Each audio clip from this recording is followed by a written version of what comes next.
So everybody, welcome everyone to today's webinar. This is the next one in our series, our cyber series, the NSITSP cyber series that we're running all year long. We're extremely pleased today to be presenting on CMMC and what does it mean for MSPs.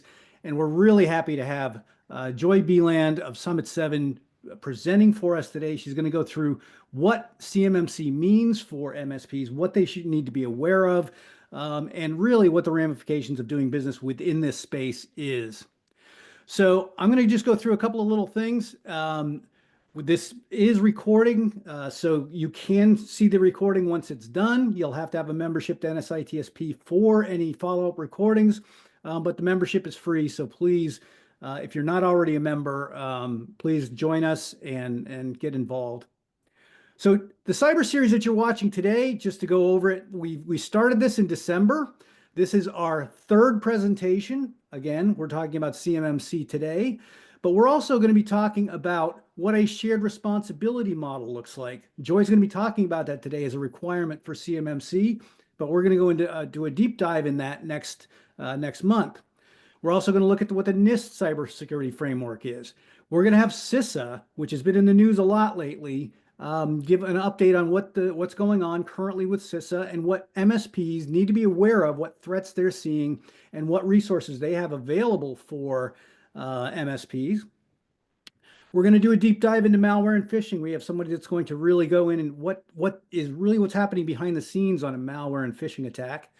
We're going to look at other frameworks like FTC safeguards rule, PCI DSS, SOC 2 Type 2, and we're going to look at how you sell cybersecurity, what the legal risks are, and then how do you build a security-focused culture. So we're really excited to be bringing you this series throughout the year, and today is no exception. So I'd like to thank our sponsors today, Coalfire Federal. They are very much involved in the CMMC space in terms of running assessments and making sure that you are protected and based. So look at Coalfire if you're really looking to get into this space. They're a great resource for you. As I said, today's seminar is on CMMC and what the ramifications are for MSPs. Joy Beland from Summit 7, she is the Vice President of Partner Strategy and Cybersecurity Education. I'm not going to steal her thunder, and I'll let her give all of her qualifications and all of her experience, which is extensive. So with that, I'm going to hand it over to Joy to take this webinar away. Super, Mark, thank you. It was so great to meet you in person in Las Vegas at Write a Boom. And I'm really happy to see on the list of the people attending today that several of you I already know. My apologies if you've heard me present on CMMC before. I'm hoping that I have some new, updated, great information for you. And I have to say, with the lineup that you're showing here of your cyber series, you have some really amazing talent. I'm really excited for all of the NSITSP members in what you've put together as the lineup throughout the year, Mark. I think you're still sharing your screen. And if you wouldn't mind, I'd like to go ahead and, I'm a really visual person. So yeah, I don't want to be death by PowerPoint to anybody. My apologies if you're like, oh, the last thing I want to see or do is be talked through a PowerPoint. But I'd like to share with you the slides that, oh yeah, you need technical assistance. Apparently, I don't know how many times I've done this, and for some reason I am not able to stop sharing my screen. While you figure that out, I'll go ahead and just give a little bit of background. There you go. There we go. There you go. So I recently, before we had put this together, I had a title change over here at Summit 7. I'm assuming you can see my screen now. Yep. Yeah. Okay, super. So I recently had been promoted about 4 months ago. I'm now the Vice President of Cybersecurity Compliance at Summit 7, which really is quite a bit. A little bit of background on me, and I'm not going to go through each one of these, but for those of you who haven't heard me before or know a little bit about my background, I had my own MSP for 21 years, and a lot of the folks in the Southern California area have known me for a long, long time. I know Dennis and I go back quite a ways. But yeah, thank you. And so I sold that in 2018. I went over to Continuum and I spun up their one-day cybersecurity fundamentals boot camp. And I taught NIST, CSF, the CIS controls, and then risk and impact around cybersecurity. And that was awesome. I was able to reach about 3,000 MSPs in that role. And then from there, I moved over to Edwards Performance Solutions. Some of you have taken their CCP class. The CCP is the CMMC Certified Professional. It's one of two boot camps, 5-day boot camps that you need in order to become a certified CMMC assessor. And so I stood up the 5-day boot camps for both the CCP and some of the CCA before I left there. I also authored this book, the CCP Field Guide. Yes, it is that thick, because this is how you get your head around what is CMMC, and that's the foundational level of it. So that's a really cool thing that I was able to do at Edwards. I was there for a couple of years under Brian Hubbard, and I'm going to talk a little bit about Brian at the end of this, because I have some great resources for you. I moved over to Summit 7 2.5 years ago in the partner strategy department.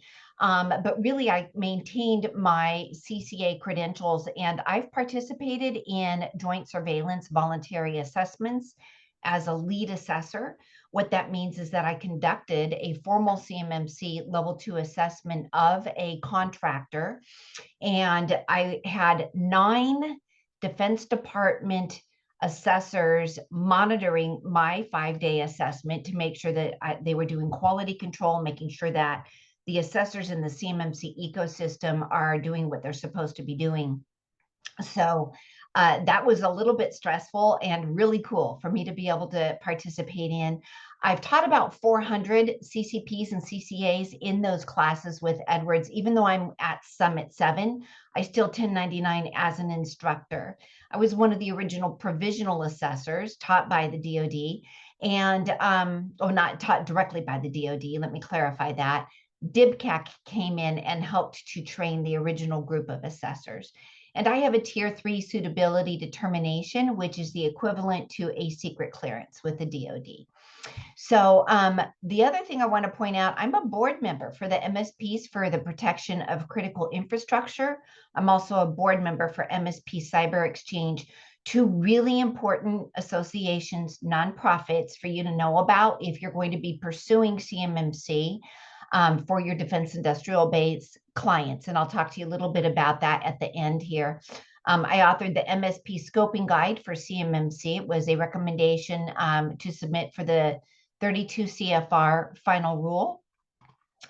And then, as I told you, I recently became the VP of Cybersecurity Compliance at Summit 7. And in this new role in January, on January 31st, Summit 7 was awarded a CMMC Level 2 certification. We actually were awarded, to my knowledge, we're the only organization to do this so far in history. We had dual CMMC assessments concurrently. So we had one assessor that was going through CMMC Level 2, the 110 controls, 320 assessment objectives with us as a contractor, because we do have controlled and classified information in our environment at Summit 7, and we are bidding on federal contracts. The other assessor was going through and validating our shared responsibility matrix. So the way that we deliver our services for our customers as a managed service provider also met CMMC Level 2 certification for the full 110 controls. And that allows us to be able to have our customers inherit the controls that we perform on their behalf. So what does that actually mean? And let's talk about 32 CFR. These are the updates to the CMMC program that Mark had kind of alluded to, and the reason that we wanted to do the CMMC for everybody to understand what are the changes that have come out. So back in October, I believe it was, 32 CFR came out. This is what applies. This is the CUI program that applies to all government agencies that handle controlled unclassified information, not just the Department of Defense. And we'll talk a little bit later about what that looks like. But in this final rule, a managed service provider or a managed security service provider is going to fall under the acronym of ESP when it comes to the CUI program under the government. ESP stands for an external service provider. So everyone, just so you know, when you see ESP, think to yourself that translates to MSP or what your company is, all right? So they're saying basically that when a managed service provider is not also a cloud service provider, CSP, a cloud service provider would be like Google, Microsoft, Box, any of those, AWS, those are cloud service providers. And clearly we are not cloud service providers, right? And if we as the MSP do not process, store, or transmit CUI, we're not required to have a CMMC level 2 assessment. Now, I gave this presentation at IT Nation Connect in November. And when I was in front of the room of 80 or so people, and I said, now raise your hand if you saw this and you said to yourself, hell yeah, I don't have to have my own CMMC level 2 assessment. And, you know, like half of the room raised their hand. And I was like, really? Okay, well, let's take a look at this a little bit closer, because really what it's saying is that even though you don't need your CMMC level 2 assessment on your own, you don't have to be certified on your own, you actually are part of your customer's scope. That means that you have to show up and you have to prove to an assessor that the capabilities you're performing on behalf of your customer are being done perfectly in accordance with NIST 800-171.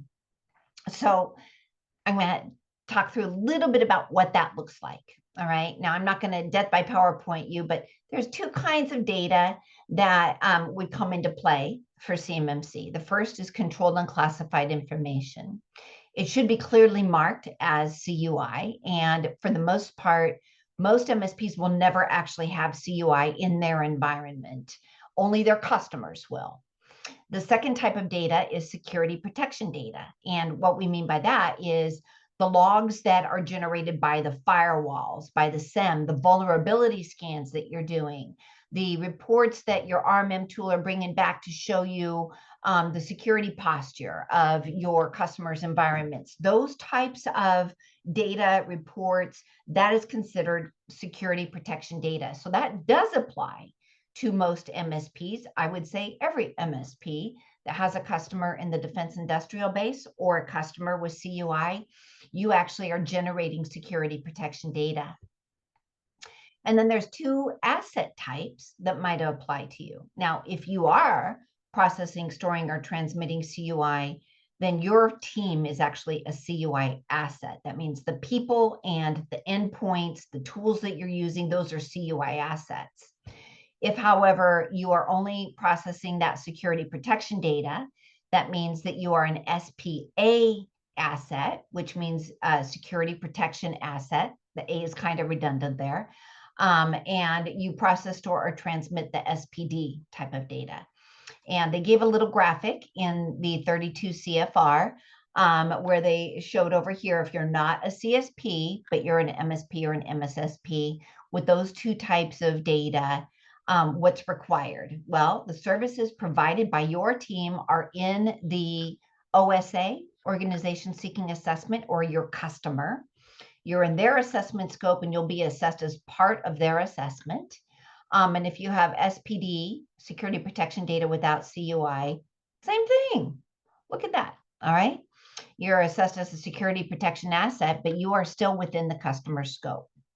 So what's the difference if you are not a certified MSP and you are a certified MSP? And this is the most important slide I'm going to show you, because there's a certain amount of knowledge that you have to have in order to properly support your customer through their CMMC level 2 assessment and be included in that room, talking to the assessor, sharing your screen with them, logging into the firewall portal, demonstrating how it is that you have implemented these controls on their behalf. Do you have to generate a system security plan? No. you don't if you're not certified, right? But I'm going to tell you, everything you do for that customer has to be included in their system security plan. So you have to know everything there is to know about how do you do a proper security plan. So you may not have to have one for yourself, but you would have to know how to help your customer put your information into their system security plan. If you want to get certified, yeah, you would have your own, but really that's not that big of a lift, right? Do you have to have a shared responsibility matrix? And I'm going to show you an example of that in just a minute here. If you're uncertified, yeah, you still have to have extreme detail in your shared responsibility matrix. And you would also have to have the same thing if you have your own CMMC level 2 certification. Do your technicians who perform the help desk services and tier 1, tier 2, tier 3 engineering for the customers who are having their assessment, do they have to be trained on CMMC, knowing the processes, the systems, the policies that they're abiding to, and using the right tools? Yes, for both of those. Do they have to understand the contract requirements? There's a difference in CUI, folks. Some CUI is actually going to be of such a sensitive nature that if you have support teams logging in from outside of the United States, let's say an outsourced NOC or an outsourced SOC, and they're outside the United States, you actually are opening yourself and your customer up to Department of Justice liability, because there are certain types of dissemination restrictions and authorities on things like ITAR that could be CUI, where just having access to that data from outside of the United States is considered an infraction. Just having access to the data, even if they don't log in and access the data, even if they don't log in to support that server, if they have access to that data, you have now broken ITAR requirements. So the CUI categories and governance, risk, and compliance, you have to have a full understanding of it. Are you going to have to attend the full CMMC assessment with every one of your customers? If you don't have a CMMC level 2 assessment, yeah, you do. It could be 5 business days that you're sitting there in a room, even virtually, with your customer ready to answer questions as they come up and provide the evidence and the artifacts. If you have your own CMMC level 2 assessment, the answer no TBD is here, because everything that you have been validated that you provide on behalf of your customer is going to be inherited. And what the 32 CFR states about this is that there's a lower burden of proof required. The CMMC assessment process document, or the CAP document, details it a little further. And what we expect that's going to look like is maybe 2 to 3 hours of participation. And as we have more and more customers go through their CMMC level 2 assessments, now that Summit 7 is a certified MSP, we'll be able to kind of narrow that down a little better. We're hoping to even narrow that down to which of those 110 controls, by and large, are an assessor going to want you to provide custom evidence for, just so they have a level of assurance, as well as your own evidence package that you used in passing your CMMC level 2 assessment, a couple of hours participating, and we're hoping that that's the extent of it. So that's going to save your customer money, and it's going to save your own MSP a lot of money, right? And will you be able to standardize your CMMC delivery?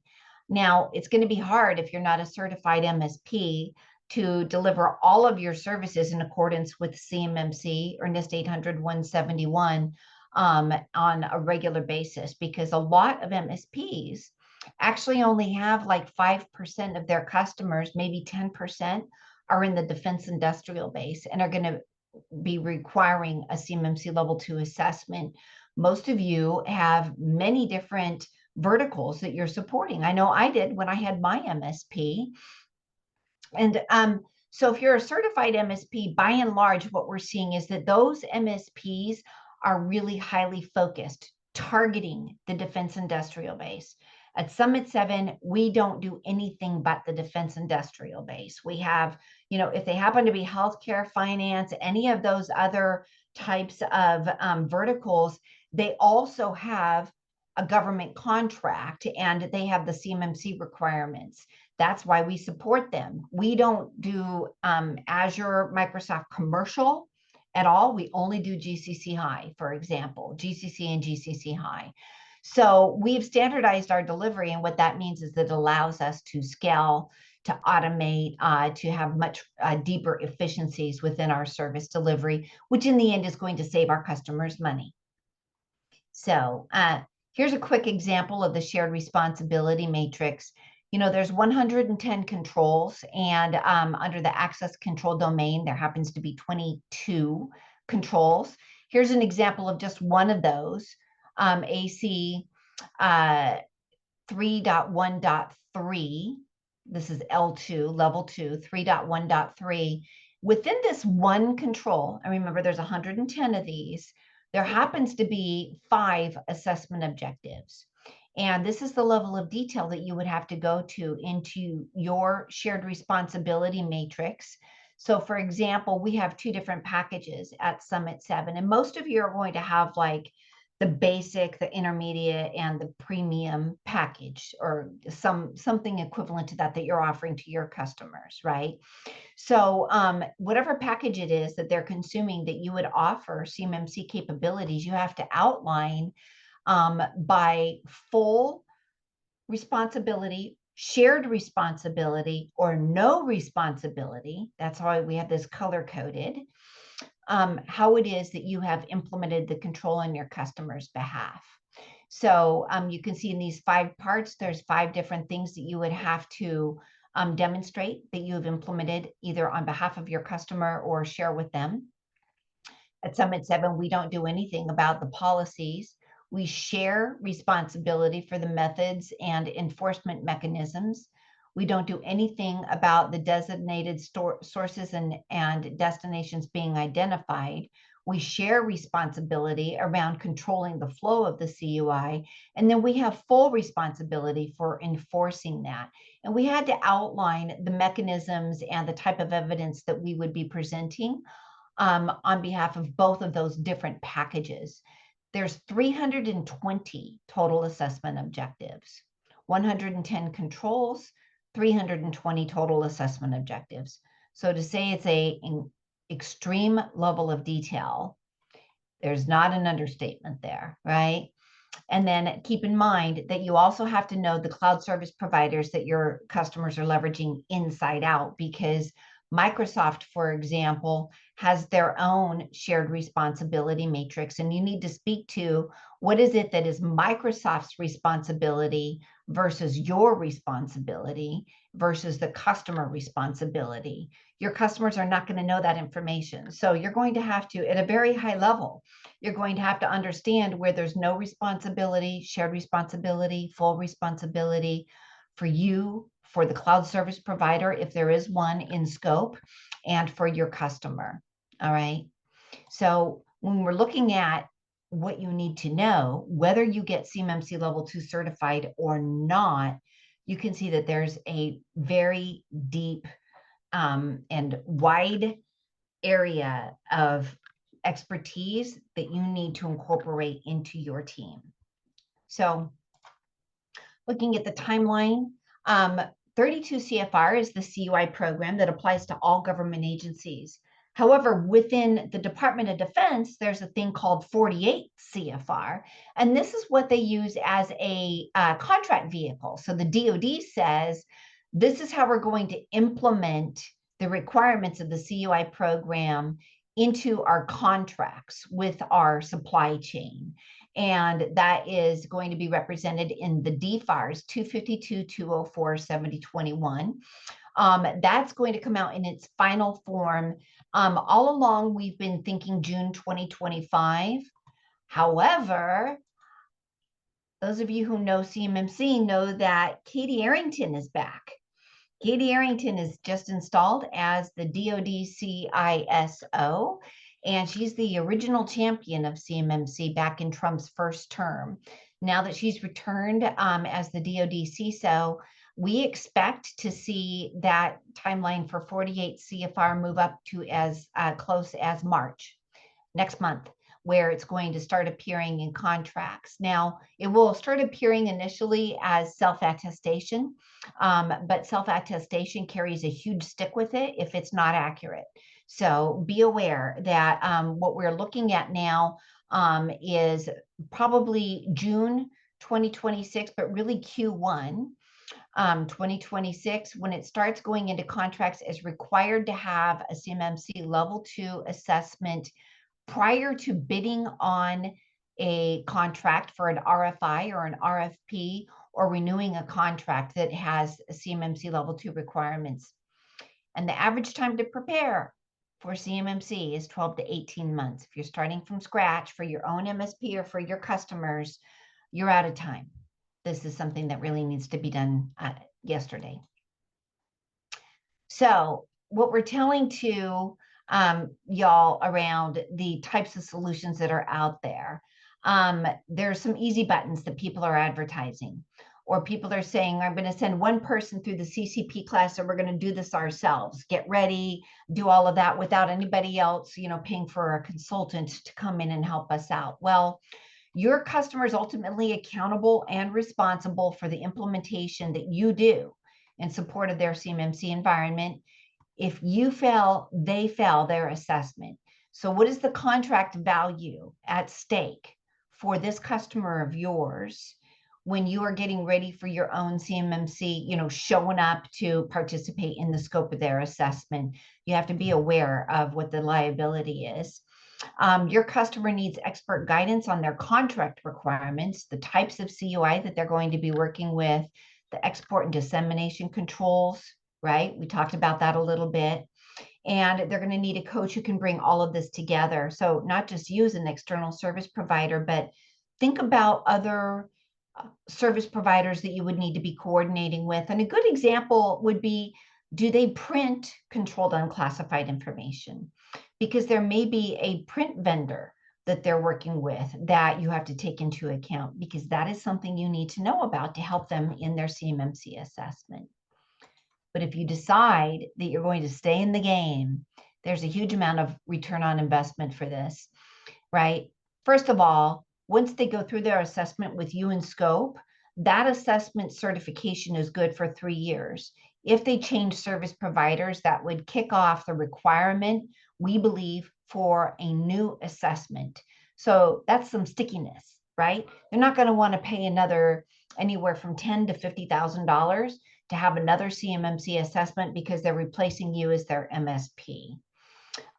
Maybe a dozen MSPs are going to be ready to go. Right now, as of February 25th, we know of 8 MSPs. There's roughly 80,000 small businesses across the United States that are going to need a CMMC level 2 assessment by a third party, okay? And standardization is always a big driver for efficiency. So if you go in and you decide that you're going to go all in for CMMC, you really are going to be able to continue to improve your profit margin on these engagements. And like I said, right now, the DoD is the government agency that is using CMMC to enforce the CUI program and make sure a third party has validated it. But all of these agencies that I'm showing you have controlled unclassified information and share it through their supply chain. And they all have NIST 800-171 requirements. And so we do expect to see many of them, starting with NASA and the Department of Homeland Security, following suit with the CMMC program.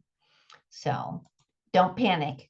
This is where we can spend a little bit more time. I'm going to walk through some resources and some steps that you can do. And then I'm going to stop talking and let you all please talk through what your questions are, and I'll answer as many questions as I can. But trust me, everything that I just told you is so that you will understand what the burden is, but there also is a tremendous amount that you can do to get ready. I'm not trying to scare MSPs out of participating in CMMC. Because trust me, there is way more business, way more need out there than what Summit 7 and the other 7 MSPs can do. We need MSPs to say that they want to participate. We desperately need that. And we're supporting this in every way that we can.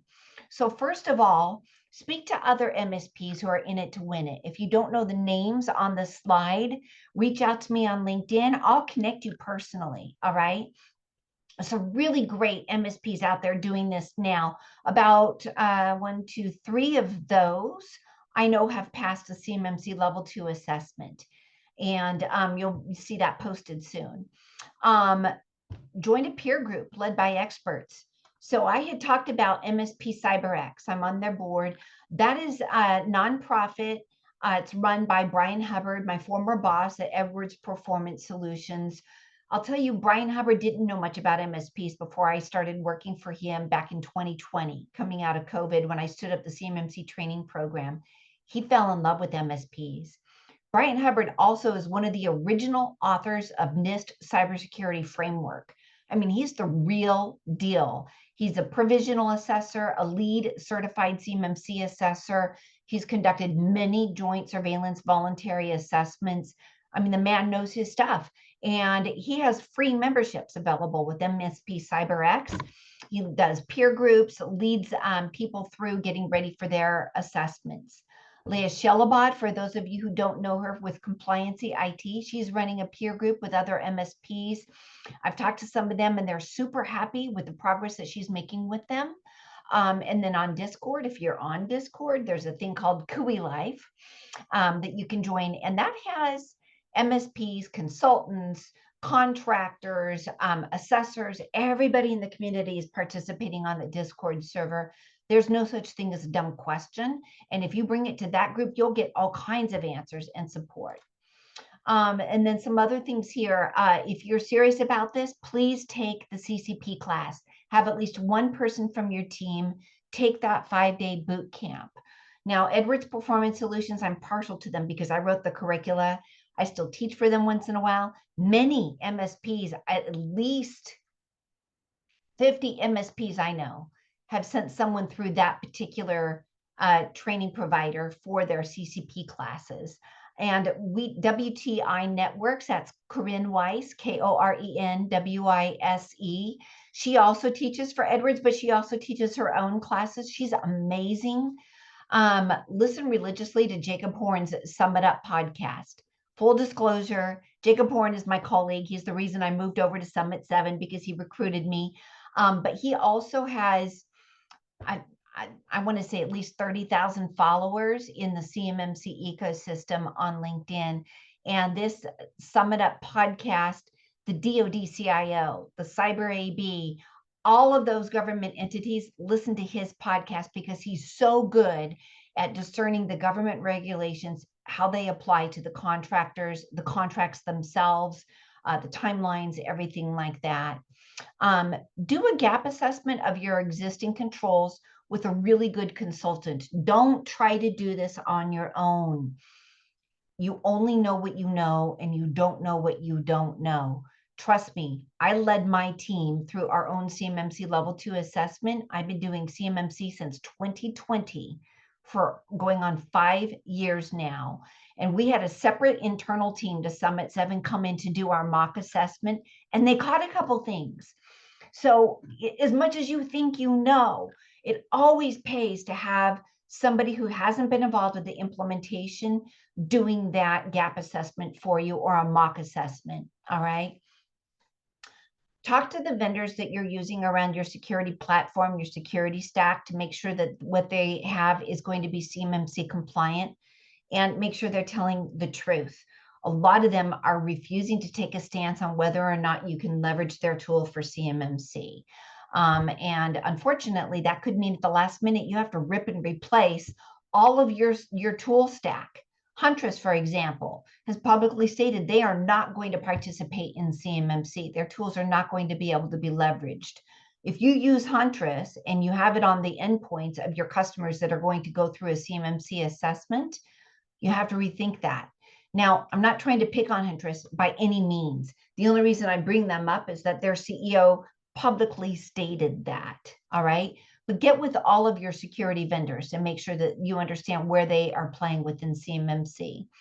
Remediate all those gaps, compile your shared responsibility matrix, learn how to do a system security plan, review it with all of your customers, and then decide if you're going to go for your own certification. So here's a little information on MSP CyberX. If you want to go ahead and use the QR code, also their URL is on the bottom right. And I'll be giving a copy of this, a publicly available copy of this deck to Mark for us to post on the NSITSP website. Here's the MSPs for the protection of critical infrastructure. Now, this is interesting because this is a collection of MSPs who are in fact 100% all in on CMMC. You can see from some of those logos, we're missing about half of the logos right now. I need to update the slide. But this is very small MSPs that have 6 or 7 people entirely in their MSP, all the way through some very large MSPs. But the cool thing is, once you get your own CMMC level 2 certification, we have a marketplace that we're standing up on our MSP collective website. It's called the ESP directory on the website homepage. You'll see that at the top. And once you pass your certification and I validate it with the C3PAO, you'll be listed in this directory. And we're going to be advertising the hell out of this so that all the contractors out there who are suddenly abandoned by the MSP, who was saying, oh, don't worry about CMMC, I got you, and now are turning their backs on them, will have a resource to go to, a validated marketplace to be able to pick from the MSPs they know are certified for CMMC level 2. So here's my advice to you. If you have customers in the defense industrial base, please do yourself and do your customer a huge favor. Don't dabble in it. Don't fall for the misinformation out there about an easy button. Do it right. You have to go all in or go home. That's how I like to say it. So thanks for hanging in for my PowerPoint. I really do appreciate that. I'm going to go ahead and stop sharing my screen out now so that if I can find the control bar, there you are, stop share, so that we can talk through some questions that might have come in while I went dark on you. All right, great. So if you haven't put a question in and something came up, please add it now. We do have a few. And one of them is Andrew Crawford asks, the MSP will be required to provide 2 things, evidence and question marks. The shared responsibility matrix, that detailed matrix that states where you are fully, partially, or not responsible for any of those assessment objectives and capabilities on behalf of your customers. So the shared responsibility matrix and then the evidence in support of that. Great. Question, what impact do you expect from the new administration? Will CMMC requirements be speeded up, slowed down, more rigorous? I think you addressed that with Katie Arrington. Speeded up, not more or less rigorous, because the no matter what the administration says, 32 CFR, that legislative body, and that regulation is what states the requirements are for NIST 800-171 for the CUI program, period. No president, no one else can change that without it going through the full legislative process again. All right, great. I missed number 3 on the slide timeline on the slide for the timeline. So I'm not sure which one that was, but timeline was average time for CMMC preparation is 12 to 18 months. So knowing that it's going to start to appear in contracts that they have to be through their level 2 certification and have it in hand, that's actually going to be Q1 of next year. That's 12 months from now, is what we're looking at. Q2 at the latest, and it takes 12 to 18 months to get an organization ready. All right.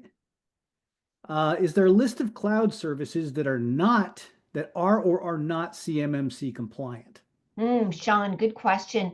So the best way to know if they're compliant, the fastest, easiest way is to go to the FedRAMP marketplace. If they are able to process, store, or transmit CUI, but mostly store CUI, they would be found in the marketplace. And if you just Google FedRAMP marketplace, and then under the products on the left-hand side, type in the name. You can type in Microsoft, you can type in AWS, and it will show you what their FedRAMP status is. They need to be FedRAMP moderate or FedRAMP high in order to be a cloud provider. Now, as far as the security services that you can use, that's going to be a little more tricky to ascertain because it depends whether it's security protection data or CUI that is going through that tool. Be careful because for example, most of the MDR solutions out there, a lot of those are going to crawl through files and do some kind of a deploy or a background check on the contents of the file to see whether or not that contains any malicious code. If it is deploying it in any kind of the cloud instead of on the client's devices or the client servers, then it's actually pulling that CUI into its own tool set. So there's some things you have to be careful about when it comes to the cloud services and the security services. You have to really understand how they work and what capabilities you might have to turn off in order to continue using them. All right. Are you aware of any CMMC services who have a referral program so non-CMMC MSPs can partner with providers? So a lot of the MSPs that I showed you on that slide who are really doing this well do have some kind of referral program in place. Now, when you say partner with those providers, be very careful. You cannot continue to support your customer if you're not going to be doing CMMC. You cannot, I'm going to repeat it. You cannot continue to support that customer because almost anything you would do, even changing a password or installing a new device onto their network, you would be part of their scope. So what that looks like for most MSPs is that you're going to hand them over to another MSP and they may pay you a referral commission. So yeah, that's just, it's very nuanced there. The only way that you might continue to support them is if they only have a certain amount of their staff that are dedicated to federal contracts. Let's say out of a 100-person firm, 10 of them are working on CUI, and there may be another MSP that can give them their own cloud instance and support those users and that environment. And then you support the other 90, for example. But you still have to be aware of all of the physical security controls, and you are in scope for all of that physical security. All right. Has Microsoft already published the shared responsibility matrix? Ooh, Andrew, Microsoft has the most beautiful shared responsibility matrix I've ever seen. Google Microsoft product placemat. And you will see that they have on the left-hand side, they have every different type of Microsoft service or capability with all of the different functionality or features that you can turn on or off. And you toggle those on or off, and then it shows you by control out of the full 110 controls, how it is that they support that within the CMMC ecosystem. So pretty cool. That's great. All right. Realistically, can a 4-person MSP continue to support small manufacturers who want to sell to the DIB? Oh, Bob, so here's the best way I can state this. Let's say you send one person, your top technician, to the CCP class, and they're like, Bob, realistically, I can do this. I can be the one that configures their devices. I can be the go-to man. I'll answer every support ticket, right? What happens if they're out for a week on vacation? What do you do for those customers? Like that's where my concern lies is there enough redundancy or resiliency? What happens if they leave you? I mean, the CCP is a valuable certification. In the CMMC world, I would place the same value on a CCP as I would a CISSP. All right. It's a valuable certification. They need to have that knowledge to make you legit, to be able to build out your SRM, but you're in a precarious position at that point. Oh, good answer. That's great. And thank you for all this on the CCP. I'm taking my CCP class next week with Edwards Performance Solutions. So I'll be I might be teaching one of those days. I don't know if I'm oh, teaching in February. I know I am in March. I think Yeah. I saw Matt That'd be Hopper, who fun. I know Matt as well. Oh yeah, Matt. I Yeah. brought Matt over to No Edwards. way. That's Yeah, great. and he has done so well there. He's their head of their security team now, of their That's CMMC team. that's Yeah. great. Yeah, I'm looking forward to seeing him again. So, Yeah. all right. So that's all the questions that we have. And so I'm just going to wrap up. Thank you very much, Joy, Oh, for sure. all of the expertise that you bring to the table here. Looks like we still have some more questions.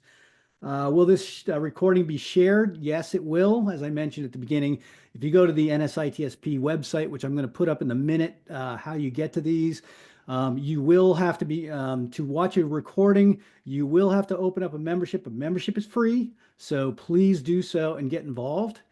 And then clients seem to think that the DoD will issue waivers because the vendors are not ready. So, all right, CMMC is validating the implementation of NIST 800-171, right? NIST 800-171 has been required to be implemented in the contractor environments since December 31st of 2017. We're now in 2025, so it's been 8 years. We're going on into our 8th year. What the DoD PMO has stated publicly about this is that if there's to be a waiver on a program, it would have to be for the entire program, not for a individual contractor. So what that looks like is they're building out the next generation of the F-35 fighter jets with Boeing. And the DoD says, you know, I realize that you have 10,000 suppliers and that you may have 5 of them that aren't ready for CMMC level 2. How realistic is it that the DoD is going to say, we're going to issue a waiver for the entire F-35 update program because of those 5 suppliers who aren't ready? It's not going to happen. It's simply not going to happen. They don't have the ability to issue a waiver for a contractor, only for an entire program. But you know what's going to drive it even more than the DoD? The primes. Because if you think about it, and we're seeing this already, all of those primes are going through their defense contracting system, through the supplier database that they have, and they're already saying, you have to be CMMC level 2, you have to be certified for it, or we're taking you out of our database. We have actually seen letters sent to our customers at Summit 7 from the primes stating, you will have to be CMMC level 2. We need to know your score right now, how close you are, and when you have, we need to know the date that you have booked your assessment. So the primes aren't messing around. The primes are not all of a sudden going to be caught with their pants down. Sorry about that kind of verbiage, but they're not going to wait until they go to bid on a major, $320 million or $1 billion contract to find out that one of their key suppliers has no intention of being CMMC level 2. They're not going to tolerate that. They'll just replace them right now. Yeah.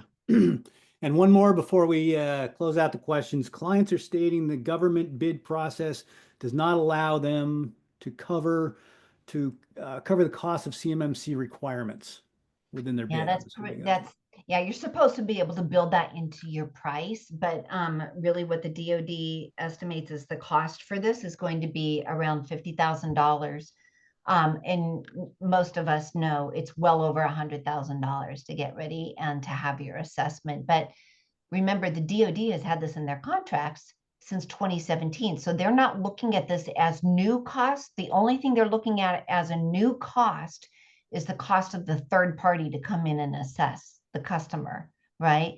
Now, we do know, and the MSP Collective is working with Bob Metzger, who's authored a bill to try to allow for tax incentives for the very small contractors. And once they pass their CMMC assessment, that they will be able to receive a tax credit, a substantial tax credit. And so there are ways that we are hoping that legislators can help out with that. Great. Well, hopefully it's a little bit of help for the smaller players, certainly. Yeah. Yeah. All right. Well, that's great. Again, I'm going to wrap this up with a few things about NSITSP. Again, Joy, thank you so much for this presentation today. Every time I listen to you, I hear something new. So Good. It's been Good. great. You're welcome. So let me do this. I'm going to just share out a couple of quick things. There is so if you want to join NSITSP, there is a link in chat to go jump right to this site and join up. You can find which membership makes sense for you. Again, basic membership is free. There's a paid membership with certain advantages. For this recording, to see this recorded in other events that we've recorded, you can go to nsitsp.org/events, and that will show you all of the events that we've done so far, and it'll allow you to sign up for future ones. So please, mark your calendars on these every month. Come back. I'm really excited to be bringing this series forward, and so these are some resources for you to go to. And our next session next month, we'll have Mike Semmel, who's the president of compliance officer of Semmel Consulting, big in the compliance industry. He's an expert at CMMC as well as HIPAA and other compliance other compliance programs. Very, very knowledgeable. He's going to be going through the shared responsibility model, which Joy went through. So we're going to do a deep dive on that, what that really means, and how you can actually apply that to not just CMMC, but other frameworks when you're working with your customers. What is your shared responsibilities in HIPAA? What are your shared responsibilities in CIS, whatever that happens to be? So please join us next month. That's Wednesday, March 19th at 1 o'clock Eastern time. So hope to see you there. And with that, I'll wrap this up. Again, Joy, thank you so much. And have a great day, everyone. You betcha. Thank you for having me.